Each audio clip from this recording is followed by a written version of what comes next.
Hello students, in this video we are going to discuss the next part, sixth part of the unit number 3, that is the magnetic effects of electric current. Now the first topic is the current loop as the magnetic dipole. Current loop as magnetic dipole. We have to prove that a current carrying loop behaves as the magnetic dipole. For that, let us suppose we have a loop. This is a loop carrying current I in the anti-clockwise direction. This is the loop carrying current I in the anti-clockwise direction. And as I have told you one rule, that is the NS rule. NS rule. According to the NS rule, if the current is flowing through the face of the loop in the clockwise direction, it will behave as the south pole, and in the anti-clockwise direction, it will behave as the north pole. Now from the upper face, the current is going to appear in the anti-clockwise direction. So the upper face of the loop will behave as the north pole, and corresponding the lower face will behave as the south pole. Means this is acting as a magnet having the north and south pole. It is acting as the magnet having the north and south pole. The upper face is acting as the north pole and the lower face is playing the role of the south pole. And in this case, the magnetic moment of this circular loop, that is n, directly proportional to the current. If I is the current flowing through the loop, then the magnetic dipole moment will be directly proportional to I. Number 2, it is directly proportional to the area of the loop. So, magnetic dipole moment is proportional to I into A, or M is equal to KIA. For the SI system, K is unity and M is equal to I. This is the formula for the magnetic moment for the loop, that is the current carrying loop. If this loop contains n number of turns are there in a loop, then M will be equal to NIA. M is equal to NIA. Clear? So the magnetic moment of the current carrying loop is equal to the current into area of the loop, and the current carrying loop always will behave as the magnetic dipole. Now next topic is we have to prove that an atom is behaving as a magnetic dipole. Next is atom as the magnetic dipole, or we have to calculate the magnetic dipole moment of atom. Atom is as magnetic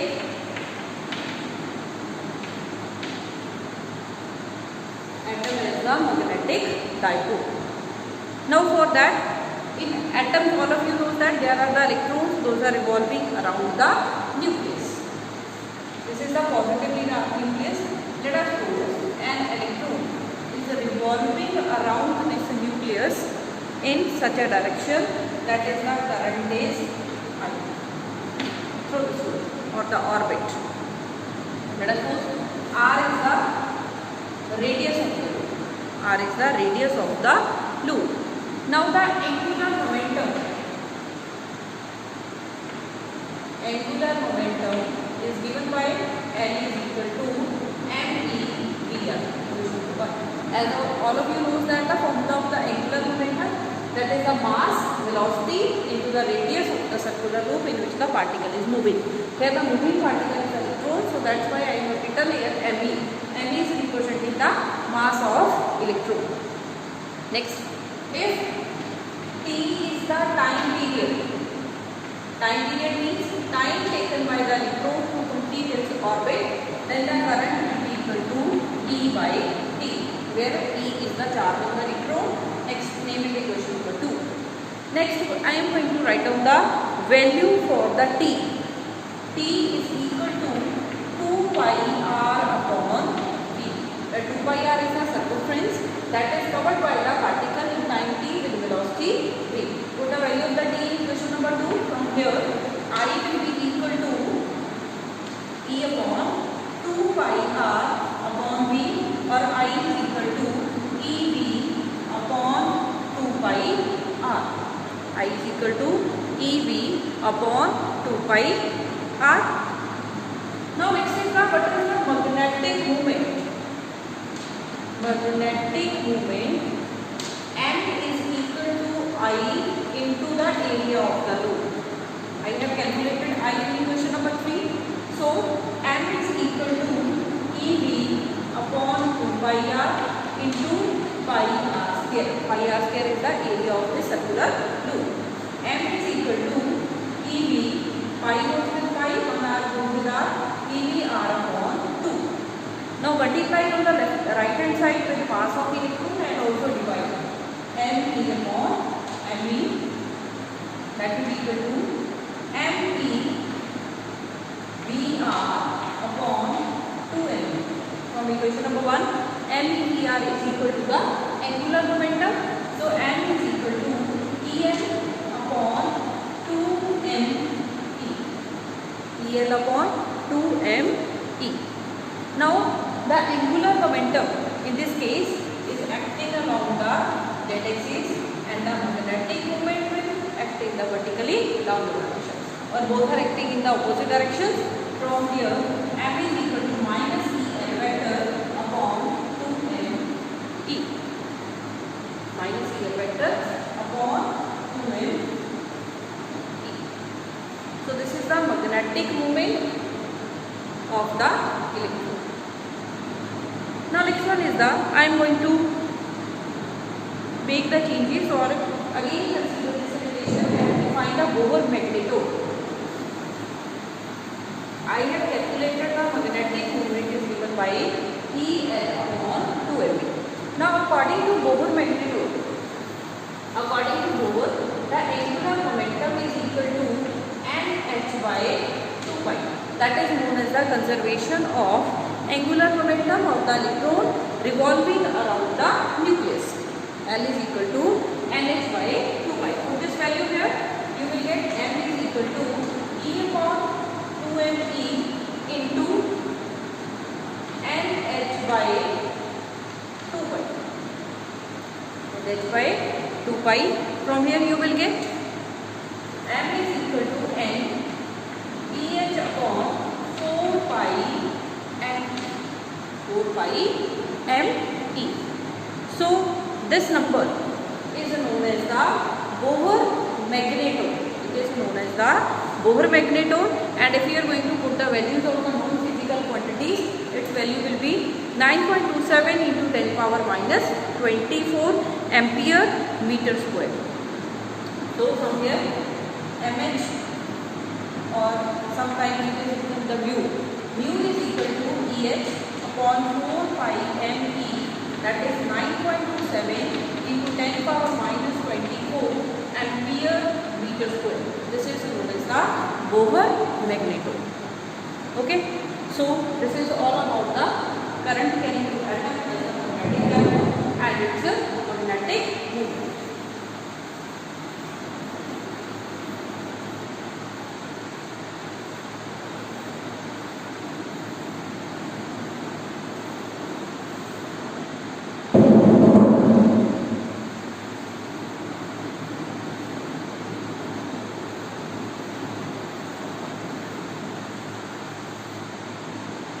Next is, we are going to discuss a solenoid as bar magnet. A current carrying solenoid behaves as the bar magnet. Next article is the, so we have to put that the solenoid as the bar magnet. Let us suppose we have a solenoid. This is a solenoid. Let us suppose current is flowing in like this. In the last articles, we have proved that a current carrying loop behaves as the bar magnet. Now in this case, a solenoid, if you are going to here that we have a number of tiny loops, those are carrying the current I. Now by applying the NS rule, you can find that this side of this first loop is south pole and this is acting as the north pole. Similarly, there will be the south north, south north, south north, south north and south north up to so. Means these loops are behaving as the tiny magnets, having the north, south pole, south north, south north and south north up to so. Now if these small magnets are placed like this, its common life experience, it will be joined and becomes the bigger one, where will be the south and where will be the north. So we have started from the current carrying solenoid, we have reached at the bar magnet.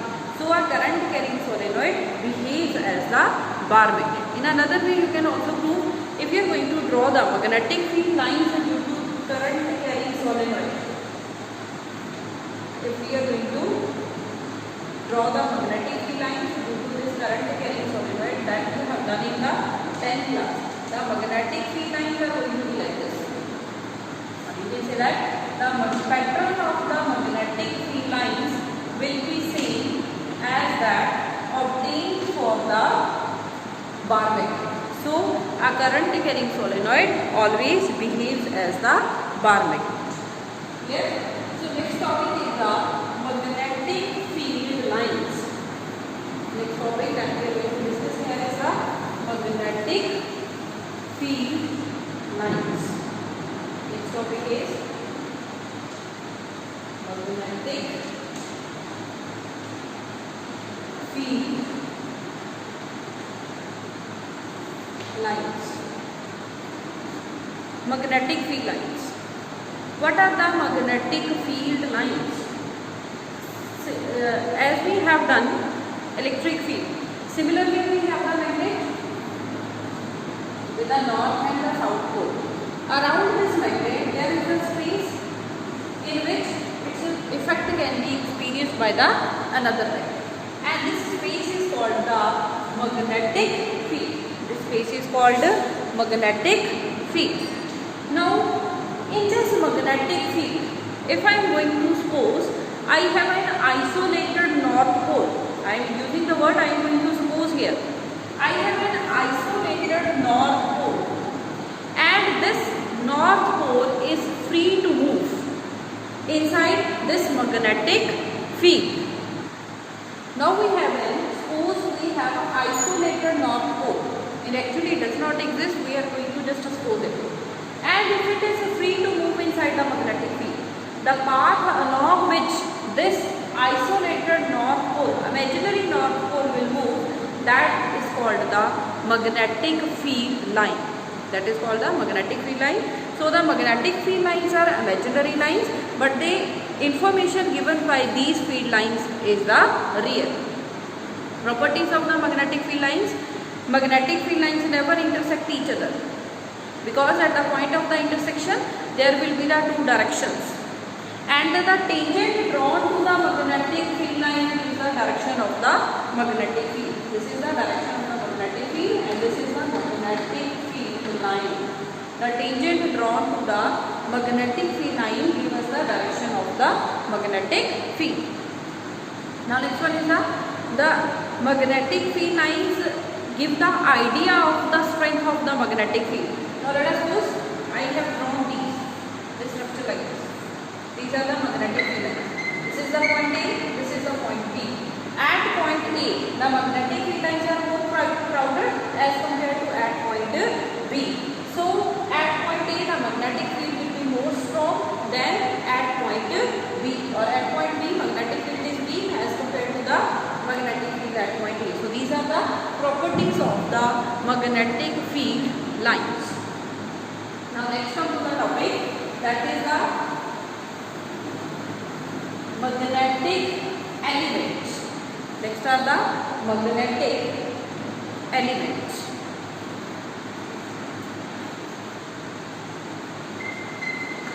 Magnetic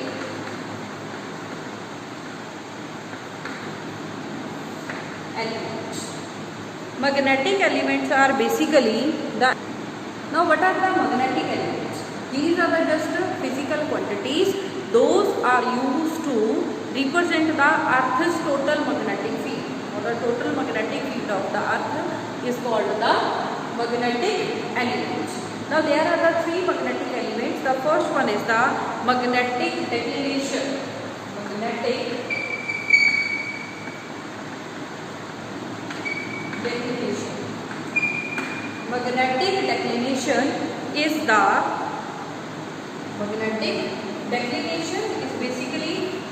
angle between the magnetic meridian and the geographic meridian. This is the angle theta. The angle between the geographic meridian and the magnetic meridian is called declination, and it is represented by the angle theta. Now next one is the magnetic inclination. Second is the magnetic inclination or dip. It is represented by delta. Dip. It is a basically angle between the Earth's total magnetic field B and the horizontal direction. The angle between the horizontal and Earth's magnetic field B, total Earth's magnetic field, is called the angle of inclination or dip. Next, third one is the horizontal component. Horizontal component of Earth's magnetic field. The component of the B along the horizontal direction. So this will be the B cos delta. It is represented by the BH, and the vertical component will be the BB, that is the B sin delta. So here will be the delta. So from here the horizontal component is given by BH is equal to B cos delta, and vertical component is given by B sin delta. Now squaring it, that is BH square plus BB square is equal to B square. From here B is equal to under root BH square plus BB square. So from here we can calculate the total Earth's magnetic field. Now next one is the limit equation 1, equation 2. Divide equation 2 by 1 and we will get 2 divided by 1.